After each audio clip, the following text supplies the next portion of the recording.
ఏమిటి అంటే ఇవాళ వాళ్ళందరూ డర్టీ ఇండియా అంటున్నారు కదా, ఒక చిన్న రహస్యం ఉంది ఇందులో.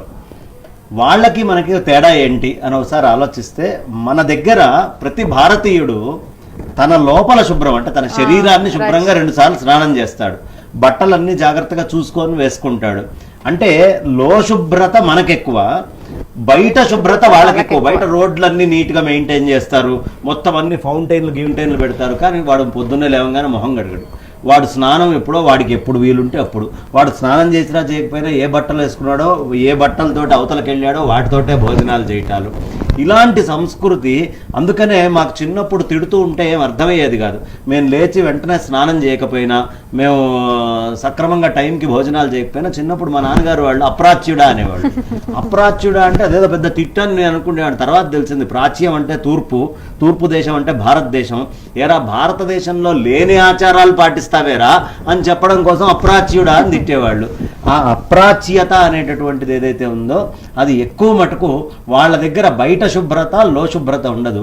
ఒకటే రకమైన బట్టలు వేసుకొని తిరుగుతుంటారు, ఒకటే రకమైనటువంటి ఆ జీన్స్ ప్యాంట్లు ఒకటే వారం రోజుల పాటు దాన్ని ఉతకక్కర్లేదట, బ్రహ్మ పదార్థం. మరి దాంట్లో వైరస్ రాదా ఏం రాదో అర్థం కాదు, అదే వాసన వస్తుందని మళ్ళీ దానికే రంధ్రాలు పెట్టుకొని టోర్న్ జీన్స్ అంటాడు.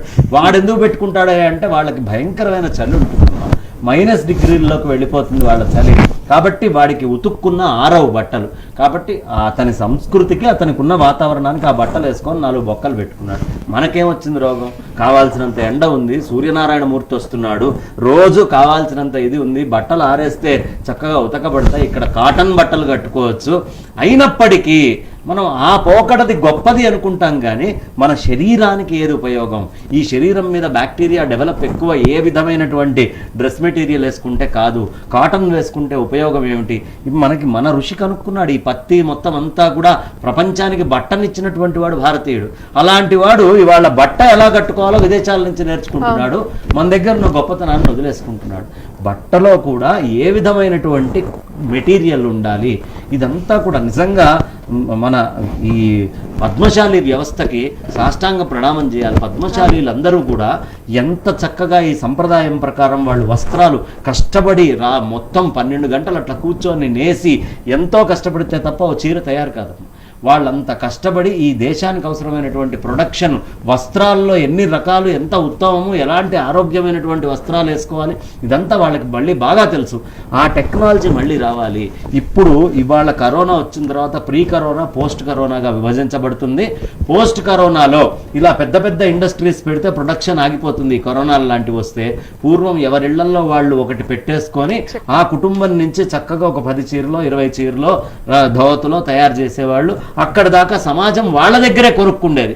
ఇవాళ నేను సనాతన భారతీయ మొత్తము అందరినీ కోరుకుండేటటువంటిది ఏంటయ్యా అంటే, మళ్ళీ మన పద్మశాలీల దగ్గరే మన వస్త్రాలు కొనుక్కుందాం, మనకు సంబంధించినటువంటి ప్రొడక్షన్ స్కిల్స్ పూర్వం నుంచి ఏ ఉన్నాయో వాటిని మనం డెవలప్ చేసుకుందాం, మన కుండల్ని మనం అభివృద్ధిలోకి తెచ్చుకుందాం. ఫ్రిడ్జులు వాడే అనారోగ్యం కంటే కూడా కుండల్ని వాడుకుంటూ నిజంగా మన కుండల్ని తయారు చేసే టెక్నాలజీ మనకు సంబంధించింది, ఎక్కువ ఖర్చు లేకుండా ఆరోగ్యంగా ఉండేటటువంటివి. కాబట్టి భారతదేశంలో మన పూర్వం నుంచి ఉన్న స్కిల్స్, టెక్నాలజీస్ ఏవేవైతే ఉన్నాయో అవన్నీ జాగ్రత్తగా ఉంచుకుందాం.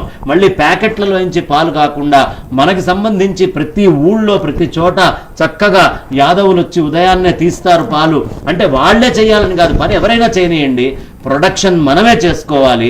మన ప్రొడక్షన్ని మనం ఆస్వాదించాలి తప్ప ఇతరమైనటువంటి దేశాల మీద ఈ ప్రొడక్షన్ విషయంలో, నిత్యావసరాల ప్రొడక్షన్ విషయంలో కూడా ఆధారపడకూడదు.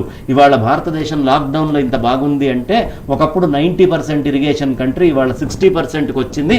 60%కి వచ్చినా మన ఆహారాన్ని మనం ఉత్పత్తి చేసుకుంటున్నాం కాబట్టి ఇబ్బంది లేకుండా బతుకుతున్నాం.